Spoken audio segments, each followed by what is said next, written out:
Funko was actually started in 1998 by a guy named Mike Becker, and it was started as more of a traditional bobblehead company, like the kinds that you would get like at the ballpark.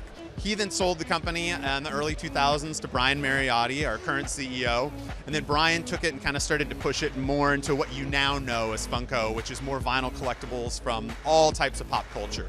And in 2010, Brian launched our Pop line, which are the figures that you see behind me right now, which are probably the most recognizable products that we have. This is now no longer just a collecting thing that is really kind of niche. Now it's hitting everybody. There's literally a license for everybody. If you like Batman, of course we got that. But if you like Supernatural or Orphan Black or something that's a little deeper and a little more narrow, we've still got it. If you don't have a ticket for the Funko booth at this point, you're probably out of luck. We actually did an online lottery back in September. About 20,000 people entered the lottery to win tickets.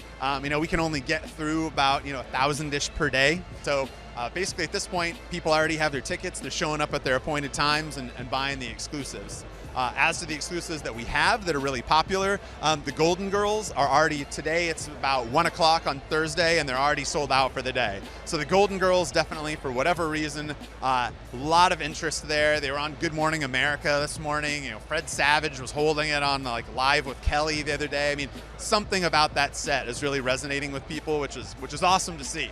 And then we have some figures, like we've got some behind me from the new Star Wars movie, one of the older Star Wars movies. That's always really popular. And then, we've always got our favorite licenses like, Marvel and DC. We've got some Scott Pilgrim stuff that we're really excited about.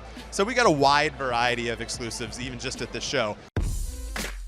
We still haven't released our Playmobil figures, so we signed a deal with Playmobil to do large-scale versions of the Playmobil figures that you probably remember as a kid. They're about this big. So we're doing some vinyl figures there that we debuted at Toy Fair, but haven't actually been in stores yet. So those will be out soon.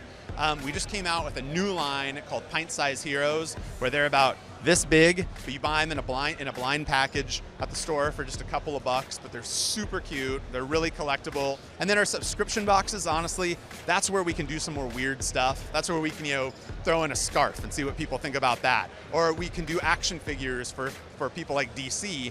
And then if people really like them, then that sends a signal to us and says, we should be doing more action figures. And it did well, and we had a Wonder Woman in her invisible jet. And that did really well. People really liked it. So we're going to be doing more action figures, not just in the sub boxes, but actually in retail. So the sub boxes are something you should check out if you're interested in what we're going to do next, because that's kind of the place where we can test things out and kind of throw some surprises. I'm sure that whatever we do is going to be incredible.